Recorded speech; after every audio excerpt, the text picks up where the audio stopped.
Everyone, আজকে তোমাদের সাথে শেয়ার করব আমাদের দীঘা যাওয়ার কিছু মুহূর্ত। আর ফার্স্ট ডে আমরা দীঘাতে কোথায় গেছিলাম সেটাই তোমাদের সাথে শেয়ার করব, তো দেখতে থাকো। তো প্রথমে আমরা আমাদের বাড়ি থেকে চলে গিয়েছিলাম হাবড়াতে। ওখানে আমাদের যে বাসটা ছিল তার নাম ছিল সত্যা, ওটা একটা এসি কোচ বাস ছিল।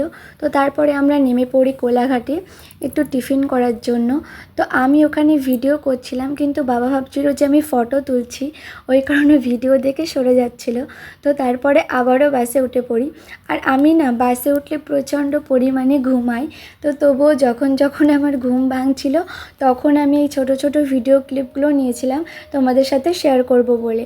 তো অ্যাটলিস্ট আমরা পৌঁছে যাই নিউ দীঘাতে। আমাদের লোকেশন যেটা ছিল সমর গেস্ট হাউস, এটা অ্যাকচুয়ালি আমার একটা দাদার গেস্ট হাউস। তো আমরা এর আগেও দীঘাতে গেছি, কিন্তু কখনো দাদার এই হোটেলটাতে ওঠা হয়নি। তো আমরা এবার ওখানেই উঠেছিলাম।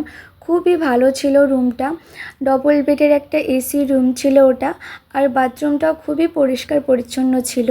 তো তোমরা যদি এখানে যেতে চাও তো আমি নাম্বার তোমাদেরকে দিয়ে দেবো।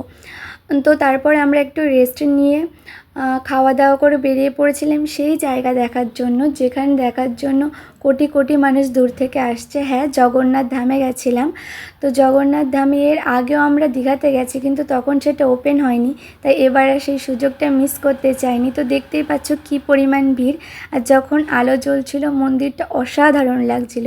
তো ভিড়ের মধ্যে কোনো মতে জগন্নাথ দেবের দর্শন করতে পারি। তো আজকের ভিডিওটা এই পর্যন্ত, বাই বাই।